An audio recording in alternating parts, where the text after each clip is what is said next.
My name is Denise Gerbrick, and we're here at the Capitol today to bring awareness to the National Economic Stabilization and Recovery Act, that is commonly known as Nisera. Some people have heard of Nisera, most people haven't.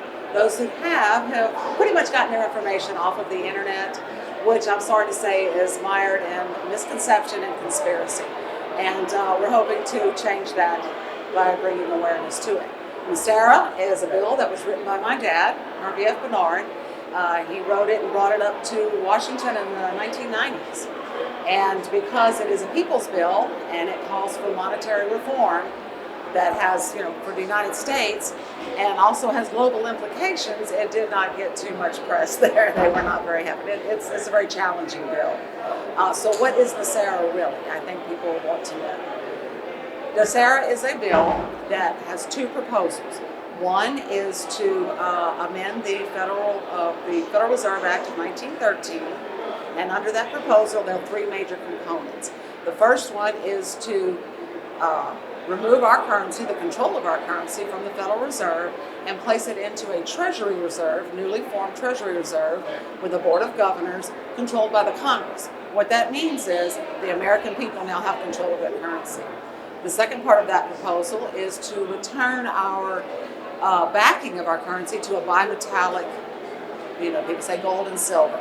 In the modern day era, I think that probably needs to be tweaked a little bit. This bill was written 30 years ago. There's a lot of global implications there that need to be considered.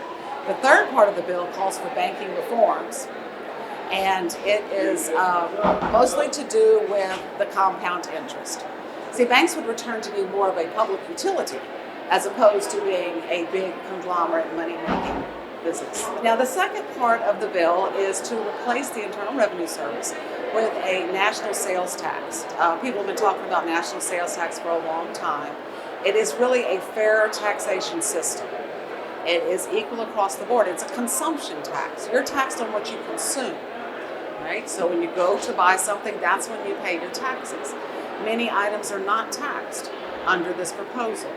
Medicine, pharmaceuticals, medical services, rent, food, some raw materials that would be used for manufacturing are not taxed. It eliminates capital gains tax, estate tax, and corporate income tax, which, as that works down, is going to lower the prices of retail items. All the hidden tax that's passed down and passed down and passed down goes away. It will also provide a permanent incentive for companies to do business here. I applaud the current administration for they're doing a wonderful job, and our president is able to do those things because of his personality, his presence, and his ability to negotiate.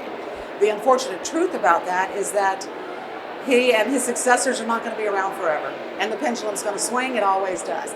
And as it does, the American people are hanging on at the bottom, right? So we need something permanent that will keep companies here and keep companies doing business here. The National Economic Stabilization and Recovery Act, otherwise known as Nisera, would actually help common people on many, many levels. Let's take the example of a homeowner buying a house.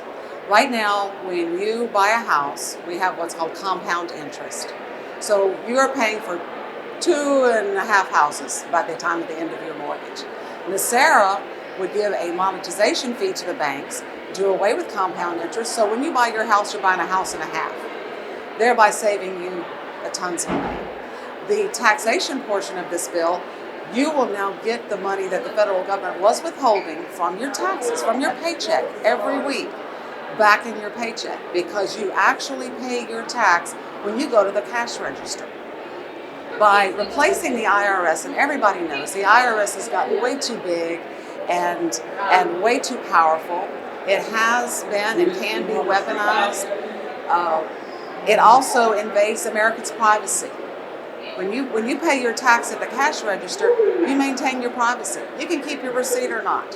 When you really begin to learn about our economic system here in the United States and take a good hard look at it, you quickly realize that the system is set against us.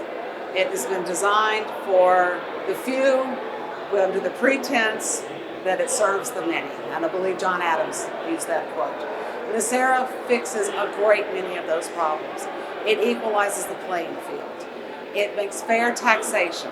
You have control of your money in your hands, not in the hands of the government. It calls for great spending cuts, also in government, which, that's what we're going through right now. We need more of that. On a personal note, I would like to say that my father believed that fair monetary system was a natural right. It is something that is endowed by our Creator, and he believed very strongly in that, and I do too. He worked very hard on this bill. It was his life's work, and in 2005, he put it all together in a book, and he was way ahead of his time. So as we bring awareness and we seek support, if anyone's interested, we would love them to go to our website, purchase his book, even if you don't support the bill. You're going to learn about your monetary rights. Unfortunately, in this country, we have been unbeknownst, economically enslaved, let's say. And a lot of people aren't aware of that. And one thing about my father and the way he wrote his book is it's very simple to understand. I'll tell you a little funny story. When I went to actually put this book into paperback, I was working with some writers, and I had never read my father's book. People are amazed by that. And they said, well, this was your dad's book. Why haven't you ever read it? And I said, well, I think I'm like most Americans. I think about the economy and, that's way over my head. I'll never be able to understand all this stuff. Wrong. Harvey he was a teacher, and he had a great way of meeting you where you are and explaining things. And he's got humor in the book, and it's just fascinating. I would like people to learn about their monetary rights. My father, Harvey Barnard, wrote his book 20 years ago. And in that book, he outlined the bill, his formulas, the history, and everything that Americans really need to educate themselves on about their monetary rights. It's funny. America is at a tipping point. America is in a lifeboat hanging over the edge of a cliff. At the bottom of that ravine is a dry riverbed. The rope that is holding us has got a thread. Okay? It is time for us to take a hard look in the mirror and ask ourselves some questions. Do we want to have control of our currency? Do we want to continue to be under the thumb of the Internal Revenue Service? I think most people would say no. And because of those major issues and the broader global implications of that, it has been very difficult for us to bring awareness. The future of America, I'm sorry to say, if we don't take a hard look in the mirror and start making some serious reforms, it looks bleak. I know that that's not a popular opinion, and I know that a lot of good things are happening with the economy right now, but that's when people kind of lay back and take it easy. I believe that that's a time to make some hard decisions. If we don't, we're going to run out of time. Well, it is important because, as my father saw it, and I believe as well, monetary rights are a natural right. Just like life, liberty, and the pursuit of happiness in the Constitution, inalienable rights given to us by our Creator. And the more people educate themselves about that, the more they come to that conclusion. So if you go to the website, there's a place where you can contact us, and it goes to my email.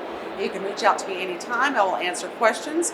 I encourage you to spread the word, talk to your representatives, tell them that you are interested in this type of reform.